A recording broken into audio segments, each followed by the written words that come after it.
दो ही दिन पहले गजेंद्र सिंह जी शेखावत पाकिस्तान का पानी बंद कर रहे थे, न्यूज की सुर्खियां थी। और दो ही दिन बाद के अंदर राजस्थान में इस समय जो पॉलिटिकल क्राइसिस आ गया है, उसके अंदर भी गजेंद्र सिंह जी शेखावत का नाम बार बार आ रहा है। उनके करीबी जितेंद्र सिंह जी कारंगा, करीबी इसलिए क्योंकि जब भी वो यहां पर आते हैं तो उनको रिसीव करने में ये सबसे आगे रहते हैं। उनसे हम पूछना चाहेंगे, जितेंद्र जी ये बताइए कि जो पॉलिटिकल क्राइसिस राजस्थान में चल रहा है, बार बार ये सामने आ रहा है कि भाजपा की तरफ से गजेंद्र सिंह जी शेखावत कांग्रेस की सरकार को गिराने की कोशिश कर रहे हैं, क्या कहेंगे आप? देखिए, गजेंद्र सिंह जी शेखावत सरकार नहीं गिरा रहे हैं, वो तो उनको जो जल शक्ति मंत्रालय मिला हुआ है, मैं कह रहा हूं पाकिस्तान के पानी रोकने का जो प्रयास हो रहा है, लेकिन गजेंद्र सिंह जी को बार बार ये परेशान किया जा रहा है। राजस्थान सरकार को गजेंद्र सिंह से जो फायदा लेना चाहिए था वो तो ले नहीं रहे हैं। राजस्थान में किस तरीके से पीने का पानी आ सके और उनको पॉलिटिकल रूप से उनको नीचा दिखाने का, उनको षड्यंत्र के तहत बदनाम करने की कोशिश कर रहे हैं। वो इसलिए कि गजेंद्र सिंह जी भी जोधपुर से हैं और माननीय अशोक गहलोत भी जोधपुर से हैं, और गजेंद्र सिंह जी ने माननीय मुख्यमंत्री जी के बेटे वैभव जी को चुनाव हरा कर के ही यहाँ केंद्र में मंत्री बने। कारंगा जी, चुनाव जब भी होते हैं एक पार्टी जीतती है, एक पार्टी हारती है। 2 साल पहले की बात हो गई है, मोदी लहर चल रही थी, बुरी तरीके से चल रही थी। गजेंद्र सिंह जी बहुत बुरी तरीके से चुनाव जीते और गहलोत साहब के जो बेटे हैं वो हारे, काफी मतों से हारे थे। मगर अब जो बात यह है सामने है कि डेमोक्रेसी चल रही है, उस डेमोक्रेसी के अंदर चुनी हुई सरकार को अगर किसी भी तरीके से डेंट देने की कोशिश की जाती है तो क्या यह चीज ठीक मानते हो आप? देखिए, ये कांग्रेस की आपसी कला है। जिस तरीके से सचिन पायलट को पीछे धकेलने का काम किया, जब जब माननीय मुख्यमंत्री जी को नेतृत्व दिया है, मैं आपको याद दिलाना चाहूंगा, मुख्यमंत्री जी पहली बार बने तो 153 सीटें आई थी कांग्रेस के। जब अशोक गहलोत जी के नेतृत्व में चुनाव हुआ तो 51 सीटें जीती। फिर सत्ता की प्राप्ति की, बीएसपी के विधायकों को खरीद करके पिछली बार फिर माननीय मुख्यमंत्री जी बने। लेकिन जब अशोक गहलोत जी के नेतृत्व में चुनाव हुए तो 21 सीटें वापिस आई। इस कांग्रेस को एक मिनी बस में बैठा दिया था। लेकिन सचिन पायलट ने जिस तरीके से 5 साल सड़कों पे संघर्ष किया और उसको बदनाम करने के लिए, उसको नीचा दिखाने के लिए, उसको स्वाभिमान को ललकारा है, यह कांग्रेस की आपसी कला है। कांग्रेस कभी नहीं चाहती कोई युवा नेतृत्व तैयार हो, क्योंकि वो जिस तरीके से मध्य प्रदेश में वही राजस्थान में हो रहा है। मतलब आपने बातों में ये बात तो कह दी है कि सचिन पायलट जिस तरीके से अशोक गहलोत से दूर हुए हैं, ये आपको ही काफी अच्छा लग रहा है, क्योंकि वो आपके लिए बहुत बड़ा खतरा बन चुके थे भाजपा के लिए। देखिए, सचिन पायलट जैसे कांग्रेस में 2-3 लोग हैं जो बिल्कुल ठीक हैं, अपना काम कर रहे हैं, लेकिन भारतीय जनता पार्टी में बहुत लंबी कतार है। एक से बढ़कर के एक ऐसे युवा नेता हैं, अरे हर नेता को यहाँ सम्मान मिलता है। ऐसे नहीं है कि किसके नेतृत्व में काम कर लिया और कोई आकर के सत्ता पे काबिज कर लिया। यहाँ काम करने वाले कार्यकर्ता, नेता की इज्जत और सम्मान भारतीय जनता पार्टी में मिला है और मिलता रहेगा। नहीं, सम्मान को आप किस तरीके से करेंगे? उनको उप मुख्यमंत्री बना दिया, इससे बड़ा सम्मान क्या होगा? बिल्कुल मुख्यमंत्री के बराबर ही तो हो जाता है, फिर सम्मान तो उनको दिया गया है। मुझे जानकारी मिली है एक आरटीआई कार्यकर्ता द्वारा कि माननीय अशोक गहलोत जी ने सरकारी 150 हवाई यात्राएं की हैं, जबकि सचिन पायलट ने 1.5 साल में एक भी यात्रा नहीं की। उनको फाइल तक उनके डिपार्टमेंट की उनको दी नहीं जाती थी, और अगले के मन में कहीं ना कहीं स्वाभिमान पे ठेस पहुंचा है, इसलिए नहीं अपना घर कोई छोड़ने को तैयार नहीं होता। बहुत दुखी मन से आज सचिन पायलट भी होगा, भारतीय जनता पार्टी का कार्यकर्ता हूं, लेकिन मैं कह रहा हूं इतनी दुर्गति किसी व्यक्ति की नहीं करनी चाहिए। और यदि उनके मान सम्मान और स्वाभिमान के ऊपर चोट पहुंची है, जब जाके ये स्थिति बनी है, इसके जिम्मेदार राजस्थान के मुख्यमंत्री अशोक गहलोत हैं। उनको ये सामने नजर आने लग गया कि मेरे प्रतिद्वंदी कोई राजस्थान में हो सकते हैं तो वो सचिन पायलट हैं। उन्होंने हमेशा ही मारवाड़ से आते हैं, पहले वहां मदेरणा परिवार को पीछा धकेलने का काम किया, राम सिंह जी बिश्नोई के परिवार को पीछे धकेलने का काम किया। उनका काम ही यही रहा है।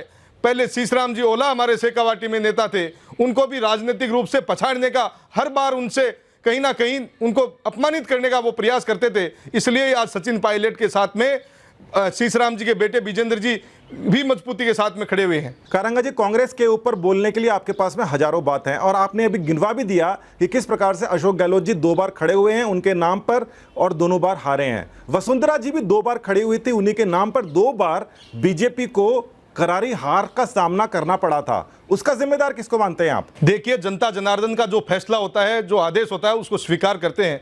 लेकिन मैं आज भी कह रहा हूं, जितना काम मुख्यमंत्री वसुंधरा राजे ने 5 साल में किया, आज गांव-गांव में वसुंधरा जी के जयकारे लग रहे हैं। उन्होंने टोल मुक्त राजस्थान को प्रयास किया, किसानों का कर्जा माफ की बात की, लेकिन आज फिर गाँव में जा रहे हैं हम लोग, गाँव में वसुंधरा जी के जयकारे लग रहे हैं। इसलिए कहीं कहाँ गहलोत, कहाँ वसुंधरा राजे जी का विजन था। उन्होंने जिस तरीके से पूरे राजस्थान में सड़कें बनाने का काम किया, आज आप कोई भी गांव में जाइए, आपको गौरव मुन्य वसुंधरा जी के कार्यकाल में बनी है। और वसुंधरा जी के कार्यकाल में उन्होंने अपने कार्यकर्ताओं को सम्मान देने का काम किया है। लेकिन यहाँ तो कांग्रेस में जो काम करने वाला आदमी है, इनको कहीं ना कहीं प्रतिद्वंदी नजर आता है, उसको अपमानित करने का प्रयास कर रहे हैं। इसलिए आज ये खिचड़ी राजस्थान में पक रही है। इसका जिम्मेदार राजस्थान के मुखिया हैं। मुखिया की बात आ जाती है तो यह बात बिल्कुल सामने आ जाती है कि गजेंद्र सिंह जी शेखावत केंद्रीय नेतृत्व के अंदर हैं। वसुंधरा जी आपकी मुखिया हैं, गहलोत जी कांग्रेस के मुखिया हैं। गहलोत जी वसुंधरा जी के ऊपर कोई आरोप नहीं लगा रहे हैं और ऐसा लग रहा है कि कांग्रेस को केवल और केवल गजेंद्र सिंह शेखावत से परेशानी है। ऐसा क्यों हो रहा है, आपके हिसाब से क्या बात है? अशोक गहलोत ने व्यक्तिगत रंजिश है, इसलिए कि उनके बेटे वैभव को मारवाड़ की जनता ने धूल चटाने का काम किया राजनीतिक रूप से, इसलिए गजेंद्र सिंह जी को उन्होंने व्यक्तिगत टारगेट बना रखा है। मैं कह रहा हूं राजनीति में इतनी ओछी राजनीति करनी नहीं चाहिए।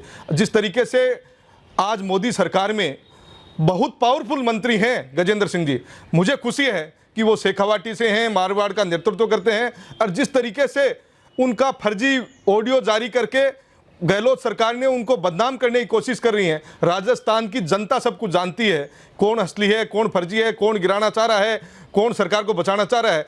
उनके खुद के घर में आग लगी हुई है कांग्रेस के, वे दूसरों का नाम ले रहे हैं। मैं आपको याद दिलाना चाहूँगा, माननीय मुख्यमंत्री जी ने आज से 2 दिन पहले बीटीपी के 2 विधायक थे जो सरकार का विरोध कर रहे थे, जो खुद वीडियो बना के डाल रहे थे, सरकार, पुलिस हमें परेशान कर रही है, पुलिस हमें गिरफ्तार कर रही है। फिर 2 दिन से एक नाटक चला और कल उनसे समर्थन पत्र हासिल किया है, उनको डराया है, धमकाया है, उनको ब्लैकमेलिंग करने का काम किया है। इसलिए राजस्थान की जनता सब कुछ जानती है। मायावती जी का कल मैंने एक स्टेटमेंट देखा, वो कह रहे हैं राजस्थान में राष्ट्रपति शासन लगना चाहिए। मायावती जी के 2 बार 6 विधायक थे, दोनों बार माननीय अशोक गहलोत जी ने दोनों बार उनको खरीदा है। इसलिए कौन क्या कर रहा है ये सबको पता है, राजस्थान की जनता बहुत कुछ जानती है। और ये मैं अपन जहाँ बैठे हैं, ये शेखावाटी है, सीकर है, जहाँ से राजस्थान की राजनीति की नींव यहाँ से होती है, यहाँ से जो चिंगारी लगती है, जो पूरे देश व प्रदेश में जाती है। इसलिए मुख्यमंत्री जी क्या कर रहे हैं ये सब कुछ जानते हैं। आप मेरे से ही आप ये सवाल क्यों कर रहे हैं? क्योंकि ये राजस्थान की जनता है, ये इनके पास सब कुछ सवाल है, सब कुछ जवाब भी है। जनता सब जानती है और जनता ट्वीट भी देखती है। गजेंद्र जी ने ट्वीट किया महाराणा के ऊपर कि महाराणा का जो अपमान किया है उन गोविंद सिंह जी डोटासरा को कांग्रेस ने अपना अध्यक्ष बनाया है। क्या कांग्रेस गजेंद्र सिंह जी से पूछ के अपना अध्यक्ष बनाएगी या आपसे पूछ के अध्यक्ष बनाएगी? क्या कांग्रेस अपने हिसाब से कुछ भी कर ले, वो आप उसके अंदर कोई ना कोई कमियां निकालते ही रहेंगे? देखिए, जिस तरीके से मैं कह रहा हूं महापुरुषों का अपमान का मामला हो, और इन्होंने पिछले 1.5 साल में जब से माननीय शिक्षा मंत्री गोविंद सिंह जी डोटासरा बने, तब से इन्होंने एक नया सा प्रयास किया, कभी अकबर को महान बताने का और कभी किसी रूप में। लेकिन मैं कह रहा हूं महापुरुषों का यदि अपमान करोगे तो ये राजस्थान की जनता, आज पूरा प्रदेश का और देश का, मैं विदेशों में भी गया हूं, लगभग 20 देशों की यात्रा की है, लेकिन यदि राजस्थान की सबसे बड़ी पहचान है तो वो महाराणा प्रताप है। यदि उनको आप अपमानित करने का प्रयास करोगे और उसको कांग्रेस ताज पहनाने का काम करेगी, तो मैं ये मानता हूं कि जनता इनको जवाब दे देगी। अशोक गहलोत जी ने उनको इसलिए बनाया है कि उनको मंत्री हटाना तय था, लेकिन वर्तमान परिस्थितियां ऐसी थी कि उनको मंत्री हटाए कौन से कैटेगरी में डालें। इन्होंने पहले भी माननीय अशोक गहलोत जी ने चंद्रभान जी को अध्यक्ष बनाया था, याद दिला दूं मैं, उनकी जमानत नहीं बची थी मंडावा में। इन्होंने पहले अध्यक्ष बनाया था चौधरी नारायण सिंह जी को, जो बहुत कद्दावर नेता है, जिनको सुभाष जी महरिया ने लोकसभा चुनाव हराया था। इसलिए गोविंद सिंह जी के भी मेरे को ये लग रहा है वो ऊर्जावान आदमी है, लेकिन जिस तरीके से महापुरुषों का अपमान करने में लगे हुए हैं, आने वाले समय में जनता उनको भी जवाब दे देगी। इस समय जो सिचुएशन चल रही है, क्या जोड़ तोड़ करके बीजेपी किसी भी प्रकार की सरकार बनाने की कोशिश करेगी? क्या वो सेंट्रल एजेंसीज का इसी प्रकार से दुरुपयोग करती रहेगी जिस प्रकार से कांग्रेस उनके ऊपर आरोप लगा रही है? या आगे यहां पर जो लोकतंत्र है, चुनी हुई सरकार के साथ में किस प्रकार का बीजेपी एक एग्जाम्पल शो करेगी कि इस प्रकार से चुनी हुई सरकार का हम सम्मान करते हैं या हम उसको इस प्रकार से ध्वस्त करते हैं? देखिए, राजस्थान में सरकार है कहाँ? मैं कह रहा हूं एमएलएज को तो होटलों में बंद कर रखा है पिछले 7 दिन से, 8 दिन से। सरकार होती तो होटलों में कैद नहीं होती। सरकार है नहीं, अल्पमत में है। वो कोशिश कर रही है जोड़ तोड़ की, कभी बीटीपी के एमएलएज को, कभी निर्दलीय को झांसा दे रही है मंत्री बनाने का, कभी बीएसपी के एमएलएज को मंत्री बनाने का झांसा देके उनको खरीदने का प्रयास कर रही है। इसलिए सरकार कहीं नहीं है। और मैं कह रहा हूं अशोक गहलोत सरकार कुछ ही दिन की बची हुई है, ये अल्पमत में है, ये 5 साल अपना कार्यकाल पूरा नहीं कर पाएगी। मैं आपके सामने ये बात कर रहा हूं। तो भारतीय जनता पार्टी का खुले मन से सचिन पायलट का एक तरीके से स्वागत है, इंतजार हो रहा है। ये थे जितेंद्र जी कारंगा। आप भी हमारे साथ में जुड़े रहिए क्योंकि कुछ सवाल और हैं जिनके पीछे भी हम लगे हुए हैं। बहुत बहुत धन्यवाद।